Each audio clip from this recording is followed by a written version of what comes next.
வணக்கம் தமிழக மக்களே. ஆரம்பத்தில் விஜய் அண்ணா ஜெயிப்பாரான்னாங்க. கரூர் பிரச்சனையை கொண்டு வந்தாங்க. அந்த பிரச்சனை முடிஞ்சு ஓயறதுக்கு ஜனநாயகன் பட பிரச்சனை ஒன்று வந்தது. ஒவ்வொன்றுக்கும் ஒவ்வொரு பிரச்சனையாக இருந்து ஒவ்வொன்றும் நடந்துச்சு. இப்போது ஜெயிச்சு வந்துமே பிஜேபி ஒரு பக்கம் டார்கெட் கொடுத்து பிரச்சனையை கொடுத்து பண்ணிகிட்ருக்குறாங்க. நம்ம ஸ்டாலின் அங்கிளும் ஒரு பக்கம், எடப்பாடி அவங்களும் ஒரு பக்கம் உள்ளே இணைஞ்சு ஆட்சியை கைப்பற்றணும் அப்படிங்கிற ஒரு திட்டத்தில் இருக்கிறாங்க.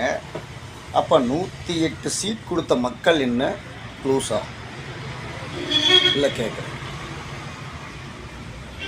யாருக்கிட்ட மெஜாரிட்டி 108 சீட் இருந்ததுன்னா ஆளுநர் கண்டிப்பாக ஆட்சி அமைக்க கூப்பிட்டே ஆகணும். அதுதான் இப்போ வரைக்கும் நிலுவையில் உள்ளது. ஆனால் அதை இவங்க யாருமே செய்யலை. போனதே உனக்கு 118 பேர் இருக்கிறாங்களா, பேப்பரை காமி, உங்கள்கிட்ட பட்டாவை இருக்குதா, பட்டாவை காமி அப்படிங்கிற மாதிரி பேசிகிட்டு இருக்கிறாங்க. இது எல்லாமே தமிழக மக்கள் பார்த்துட்டு தான் இருக்கிறாங்க. அதனால் மேலே இருந்துட்டு ஒரு அப்பன் ஆடுறாரு பிஜேபி. அந்த அப்பனுக்கும் சேர்த்து நான் சொல்லிக்கிறேன், தமிழ்நாட்டில் சத்தியமாக உங்களால் இந்த ஒரு சீட்டு இந்த டைமாவது ஜெயிச்சிங்க கூட்டணி போட்டு.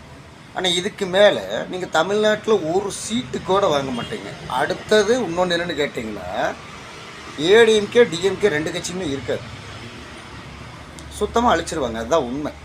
எனக்கு தெரிஞ்சு இந்த டைம் விஜய்க்கு இந்தளவு ப்ரெஷர் கொடுக்குறத பார்த்துட்டாங்க மக்கள். 108 சீட்டு கொடுத்து கூட அதை ஆளுநர் மதிக்கிறது இல்லை. ஆளுநர் ஆர்.என். ரவி அன்னைக்கும் இதே மாதிரி தான் பண்ணாங்க, டிஎம்கே பேசிகிட்டு இருந்தாங்க. ஆனால் இப்போ இருக்கிற இந்த ஆளுநர் இவரும் இதே தான் பண்ணுறாரு. 2 டைம் கூப்பிட வேண்டியது, மறுபடி உங்கள்கிட்ட பெரும்பான்மை இல்லைன்னு மறுபடி வெளியில்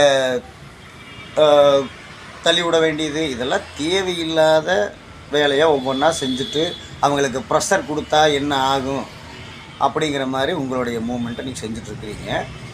ஆனால் ரீஎலெக்ஷன் வந்தால் கண்டிப்பாக நான் சொல்கிறேன், சத்தியமாக விஜயனை தான் ஜெயிப்பார். அதில் 238 தொகுதி 234 தொகுதி இப்போ